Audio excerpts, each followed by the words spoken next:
English right? Forget it. English. Bangla.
এটা হয়েছে তারই এটা প্রতিফলন।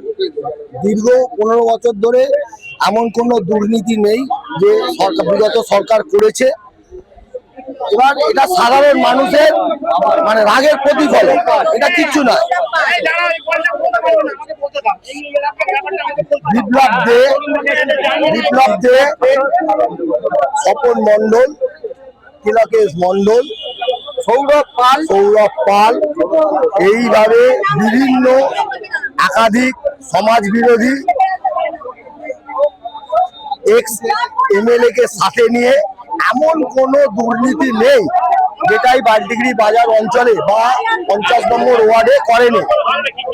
তা আজকের এই হচ্ছে মানুষের রাগের প্রতিফলন, রাগের বহিঃপ্রকাশ। মানুষ উত্তেজিত, জনতা ক্ষিপ্ত হয়ে আজকে এই অফিস ঘেরাও করেছে এবং মাল উদ্ধার করেছে। এই মাল আমরা লিস্ট করে প্রশাসনের হাতে তুলে দেবো, প্রশাসন প্রশাসনিকভাবে ব্যবস্থা নেবে। আমার নাম সোমনাথ অধিকারী, শিবপুর 1 নম্বর মন্ডলের জেনারেল সেক্রেটারি। আমি এই এলাকার বাজার কমিটির একজন পদস্থ অফিসার অধিকারী এবং আমাদের এই বাজারে দীর্ঘদিন ধরে এরা তোলাবাজি, মস্তানি, রাজানি, এখানে 3টে ঘরে তালা মেরে রেখেছে, জোর জবরদস্তি তালা মেরে রেখেছে। আজকে 2-2.5 বছর ধরে তাদের মারধর করা, সেই সব করে আজকে যারা জমি কিনছে তাদের উপর অত্যাচার করছে এবং সাধারণ যারা বাজারে বসছে তাদের উপর দুর্গাপুজোর সময় অশ্লীল ভাবে গালাগালি করে তাদের টাকা তুলছে এবং সেটা বলতে গেলে তাদের মারধর করছে। এই হচ্ছে প্রথম কথা। দ্বিতীয় কথা হচ্ছে এইখানে ঝন্টু মন্ডল ওখানে কারখানা জায়গা কিনেছে, তাকে থ্রেট করেছে এবং এরা যে বিপ্লব দে, বাবাই, সৌরভ ধারা আর বরুণ মল্লিক আর স্বপন মন্ডল, এই 4 জন মিলে বেশি করে। তার মানে হচ্ছে আরেকজনের নাম হচ্ছে নামটা কি, ওই ছেলেটার নামটা কি, না ওই যে ছেলেটা কাশীপুরে থাকে, যে ছেলেটা বিপ্লব দে।